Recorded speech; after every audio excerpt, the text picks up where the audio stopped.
If you haven't heard, Arc Raiders Embark Studios' extraction shooter is pretty awesome. Ironically, a new title in one of the most famously unforgiving genres probably shouldn't feel this welcoming and accessible, and yet it manages all this without once feeling easy. Free loadouts solve the issue of trying to scrounge up weapons, shields, and items for a new expedition, especially when you don't want to risk any hard-earned loot. But the twist is that you have no idea what you'll be getting, whether it's a seemingly innocuous door blocker or a zipline, never mind any weapons. Perhaps the best part is that if you extract successfully, all those items are yours, no extra charge, to do with as you please.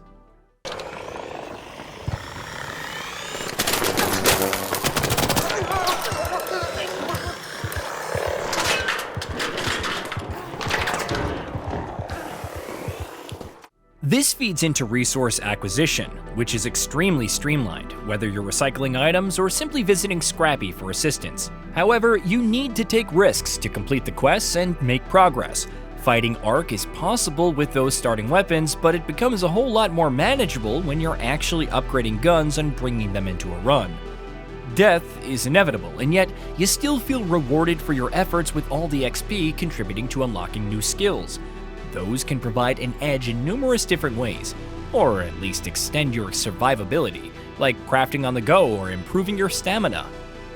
However, the most surprising thing about Arc Raiders isn't how good it feels to play, or how wonderfully detailed its maps are, to the extent that they feel like actual environments rich in history.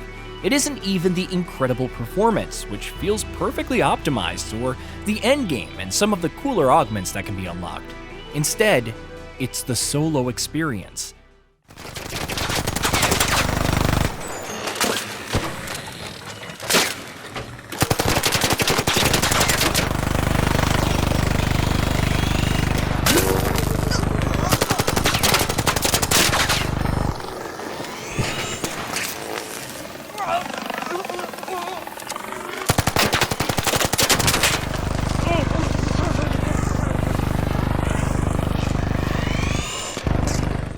When you stop and think about it, playing alone in your extraction shooter feels like the worst way to go about things.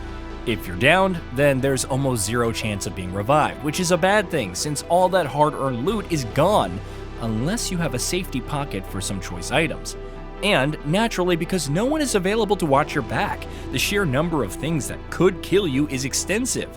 Couple that with the fact that some Arc units can be very tough to kill on your lonesome, whether due to lack of bullets, or having an ally to take aggro, and solo should feel like a miserable experience. However, that's not exactly the case. Yeah, all those terrible things can happen to you. Welcome to the Rust Belt. Don't let the Rocketeers blow you up on the way out and whatnot. But it also feels strangely freeing, and not just because you don't have to keep track of your teammates. Playing solo means stealth becomes much more viable, especially when dealing with the Arc. Fewer teammates means fewer chances of someone getting spotted and effectively putting the whole team at risk. Also, because of the sheer number of risks that playing solo has to offer, the dangers of PvP are far less than when playing with a group. Some people will attack with impunity, others may stab you in the back when you least expect it, but those who simply want to be on their way after a helpful round of emoting "don't shoot" are surprisingly high.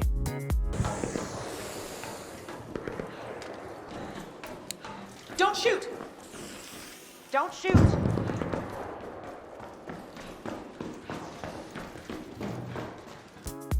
Then, there are the encounters that go a step further, like accompanying each other through high-risk environments. One player recounts fighting a Leaper, one of the nastier arcs to handle solo, and being joined by 3 others who went their separate ways afterwards. Given some of the larger enemies in the game, especially the Queen, cooperation seems inevitable at some points. That said, each encounter still feels like a risk and a half. Even running into someone's line of sight while they're extracting simply because an Arc is chasing you feels like it could go sideways. However, the excitement is impossible to deny. Will they help you out? Maybe revive you if you fall? Will they allow you to extract without any trouble? Or will they use the opportunity to shoot you, if for no other reason than because they can? Which is funny, because this scenario applies both ways. Hearing gunfire and approaching someone who's scavenging the remains of an Arc feels surreal at times. They clearly don't know you're there. Their back is completely exposed. You could just shoot them, and no one would possibly know. Why? The voices thankfully didn't get the justification phase, but the fact that I had such a choice felt as empowering as it did frightening. One, don't shoot, and exchange of greetings later, and the situation had been diffused. For now. Before launch, Embark Studios discussed matching solos with each other rather than against other groups. It makes sense in terms of balance, but in practice, this seems more to segregate those who would PvP versus those who wouldn't.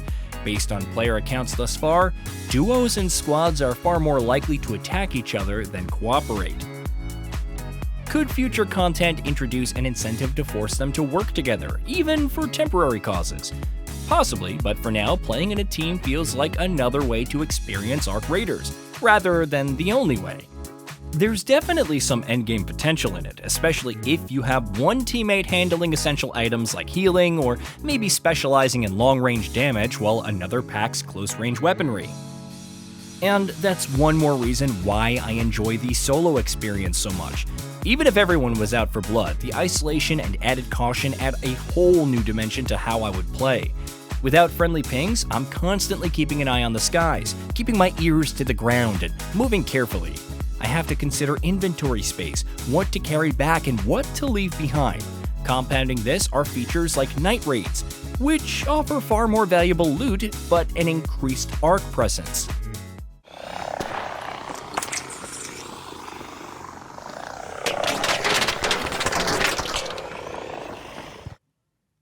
Things can get even more predictable in such circumstances. I still remember happening upon two players desperately fighting off a bastion, and without even thinking twice, doing everything I could to help, which, ultimately didn't amount to much.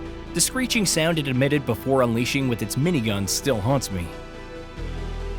When recommending any multiplayer game, it's usually with the understanding that you'll have to deal with other people. See every hero shooter of the past decade where your life is essentially forfeit if your teammates can't heal, tank damage, or secure any kills. What makes Arc Raiders so endearing is that it takes that concept and twists it in unexpected ways. Hell is other people, but the reverse is also true. In such circumstances, it's often easier to band together than deal with each other. Then again, it's also just as easy to kill them without repercussions. I wouldn't be surprised if this facet played a role in future content. Maybe the real Arc Raiders experience is the friends and enemies player killers that we meet along the way, without ever knowing which is which.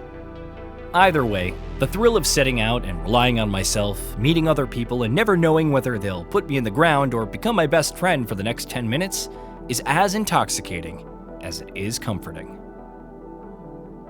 Hey, did you know that we at GamingBolt upload new videos every day? Stick around, drop a like, subscribe, and hit that bell. And let us know what kind of content you'd like to see in the future with a comment below.